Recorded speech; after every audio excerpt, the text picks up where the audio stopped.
Saya bersyukur, terima kasih Ketua diundang di forum yang terhormat ini. Saya lihat teman-teman DPD bicara soal hutan lebih fasih dari kawan-kawan saya yang ada di DPR ternyata. Teman-teman DPR itu saya lihat di TV One apa yang diomongkan kadang-kadang dia juga nggak mengerti. Tapi teman-teman DPD saya lihat fasih soal bicara soal hutan. Mudah-mudahan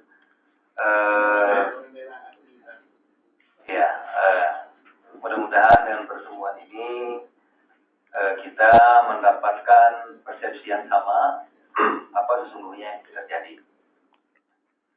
Oleh karena itu saya akan coba mulai dari awal agar penjelasan saya ini komprehensif.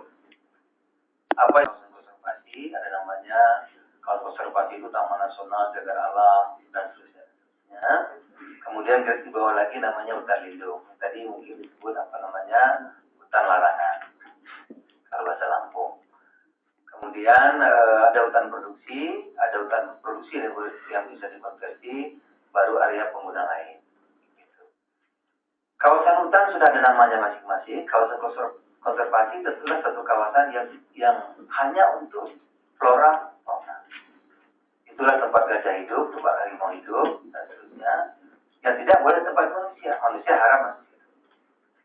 Karena itu tempat tinggal harimau, gajah. Gak mungkin dicampur. Hutan lindung adalah kawasan hutan yang boleh dikelola, tapi tidak boleh diganggu, tidak boleh dialihfungsikan. Karena dia catchment area. Pada waktu musim hujan nyimpan air, waktu musim banjir dia mengeluarkan air. Jadi penting sekali untuk satu ekosistem yang baik. Nah, hutan produksi itulah yang bisa diproduksi tebang. Dulu ada istilahnya tebang, pilih, tanam Indonesia. Walaupun terjemahannya dirubah nih sama bapak-bapak kita dulu, dan ini insya Allah masalahnya banyak loh. Ya, PPT itu dirubah tebang pasti tanam insya Allah. Itu, nah berbeda dia. Oleh karena itu yang hutan produksi, kawasan hutan. Apa itu kawasan hutan? Kawasan hutan adalah kawasan milik negara. Bukan punya siapapun. Kementerian Kehutanan itu hanya mengatur saja. Tapi milik negara. Konservasi tidak boleh apa-apakan, hutan lindung hanya boleh dikelola. Terbatas sekali. Hutan produksi boleh diambil manfaatnya, tanam, tadi itu tebang pilih tanam Indonesia. Tetapi hanya jenis-jenis tertentu. Jenis-jenis yang disebut kayu. Karet masuk ya? Karet masuk. Tapi sawit tidak boleh. Sawit bukan tanaman, kayu disebutnya. Itu boleh di area penggunaan air. Sayur-sayuran boleh 5%. Ya. Dari luar kota itu 5% masih boleh. Namanya tanam kehidupan. Dan tidak boleh dimiliki kawasan hutan itu. Tidak boleh milik A, milik B, milik C. Yang boleh mengelola dengan tanaman-tanaman jenis tertentu. Tidak boleh sertifikat, tidak boleh berjual-belikan karena dia milik negara. Banyak tidak bolehnya daripada bolehnya. Memang begitu. Mengelola boleh. Mengelola itu bisa 25 tahun, bisa 30 tahun, bisa 60 tahun, 60 tahun plus 30 tahun. Tapi namanya tetap mengelola. Tidak boleh memiliki apalagi memperjualbelikan. Agar secara umum kita sama dulu ini. Ini saya bicara mengenai apa kata undang-undang. Bahwa ini tidak enak, ini kemanusiaan soal lain. Itu umum Pak ya.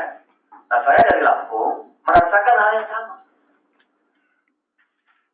Tidak pernah mimpi menjadi Menteri Kehutanan.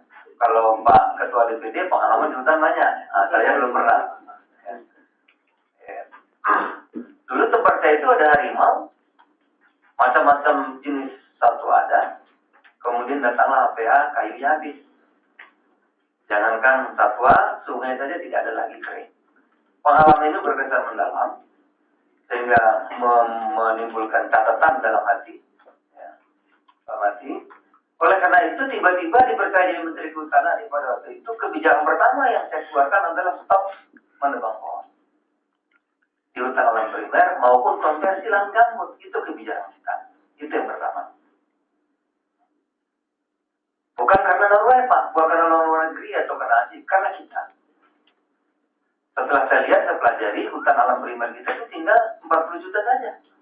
Kalau kita tebang dulu soal waktu kebang habis. Oleh karena itu harus kita jaga, tidak boleh kita ganggu lagi. Itu kebijakan pertama kita. Nah yang kedua, setelah saya lihat begitu banyak masalah dan kita merasakan kebijakan masa lalu, karena kita ingin, bukan salah juga Pak. Dulu itu bukan salah. Diukur zaman itu benar. Diukur zaman sekarang salah Pak. Sebagai contoh apa? Dulu kita ingin punya pabrik kertas. Itu suatu kebanggaan luar biasa. Diberi izin, diberi modal, bila perlu nggak usah bayar bunga. Asal bisa bikin pabrik kertas itu sudah top.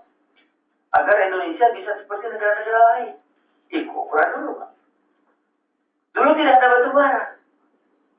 Oleh karena itu, hutan kayu itu menjadi sumber dana APBN yang nomor 1. Sampai migas katanya. Zaman dulu Pak. Zaman dulu belum ada climate change. Belum ada perubahan iklim dulu. Sekarang baru ada. Jadi kalau ukuran dulu, diukur sekarang tentu tidak tepat. Belum tentu masa itu salah. Sederhananya dulu, kita kalau ke undangan kawinan bebas Pak. Boleh bawa kado, bawa anu, nggak apa-apa.